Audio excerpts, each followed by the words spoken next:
L'épître de Paul aux Romains, chapitre 7. Ignorez-vous, frères, car je parle à des gens qui connaissent la loi, que la loi exerce son pouvoir sur l'homme aussi longtemps qu'il vit?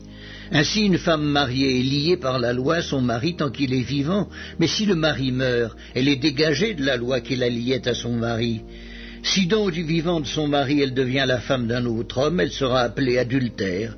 Mais si le mari meurt, elle est affranchie de la loi, de sorte qu'elle n'est point adultère en devenant la femme d'un autre. De même, mes frères, vous aussi, vous avez été par le corps de Christ mis à mort en ce qui concerne la loi, pour que vous apparteniez à un autre, à celui qui est ressuscité des morts, afin que nous portions des fruits pour Dieu. Car lorsque nous étions dans la chair, les passions des péchés provoqués par la loi agissaient dans nos membres, de sorte que nous portions des fruits pour la mort. Mais maintenant nous avons été dégagés de la loi, étant morts à cette loi sous laquelle nous étions retenus, de sorte que nous servons dans un esprit nouveau et non selon la lettre qui a vieilli. Que dirons-nous donc? La loi est-elle péché? Loin de là. Mais je n'ai connu le péché que par la loi, car je n'aurais pas connu la convoitise si la loi n'eût dit « tu ne convoiteras point ». Et le péché, saisissant l'occasion, produisit en moi par le commandement toutes sortes de convoitises, car sans loi le péché est mort. Pour moi, étant autrefois sans loi, je vivais, mais quand le commandement vint, le péché reprit vie, et moi je mourus. Ainsi le commandement qui conduit à la vie se trouva pour moi conduire à la mort. Car le péché, saisissant l'occasion, me séduisit par le commandement, et par lui me fit mourir.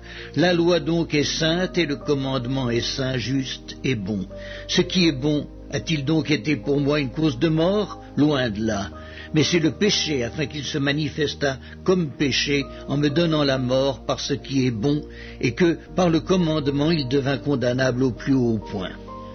Nous savons en effet que la loi est spirituelle, mais moi je suis charnel, vendu au péché, car je ne sais pas ce que je fais. Je ne fais point ce que je veux, et je fais ce que je hais. Or, si je fais ce que je ne veux pas, je reconnais par là que la loi est bonne. Et maintenant, ce n'est plus moi qui le fais, c'est le péché qui habite en moi. Ce qui est bon, je le sais, n'habite pas en moi, c'est-à-dire dans ma chair. J'ai la volonté, mais non le pouvoir de faire le bien. Car je ne fais pas le bien que je veux, et je fais le mal que je ne veux pas.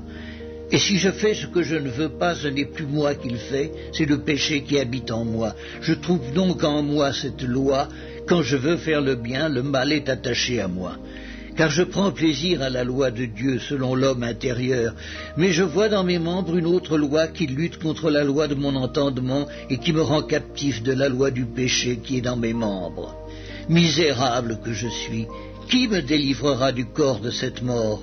Grâce soit rendue à Dieu par Jésus-Christ notre Seigneur.